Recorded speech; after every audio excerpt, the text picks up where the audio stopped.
Drama and protest at the state capitol. Tonight, Governor Whitmer issuing new executive orders extending the state of emergency herself amid the threat of a historic lawsuit. With Lansing likely headed to a legal fight over the governor's emergency powers, Michigan surpassing 41,000 cases with 3,789 lives lost to the virus. We're glad you're with us tonight for Local 4 News at 11. The governor tonight extending the state of emergency through May 28th. We do want to point out this is different than the stay-at-home order. That is still set to expire May 15th right now. The governor maintains she has the power to extend her emergency powers without the legislature's approval. Tonight, the GOP-led legislature says it will sue her over the issue. For now, all emergency declarations and orders remain in place until a judge can sort it all out. Mara McDonald live in Lansing. Mara, there seems to be a real regional conflict here over these orders.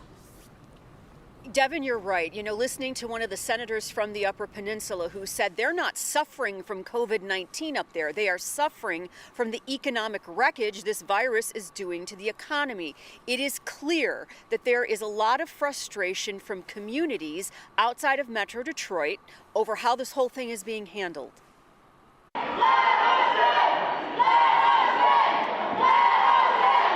Today's legislative session to decide whether to approve an extension of the governor's emergency declaration had hundreds of protesters, some armed, demanding an end to the stay-at-home order. You know, I live in rural Michigan where there's no deaths.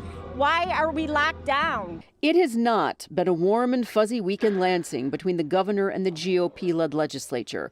There are two laws on the books regarding a governor's authority in an emergency, and now the legislature is suing her. At issue, can the governor continue emergency executive orders without approval from the legislature? She says yes, they say no. We have all come to the realization that life is different and likely to remain different for some time. We've also learned that there is to be a balance between life on lockdown and life lived in the presence of COVID-19.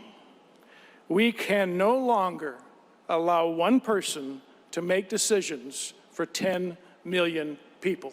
We remain in a state of emergency. That is a fact. For anyone to declare mission accomplished means that they're turning a blind eye to the fact that over 600 people have died in the last 72 hours. Another 1,000 people were diagnosed as COVID-19 positive. That we've got sectors of our state that the numbers are continuing to climb that we are watching very closely.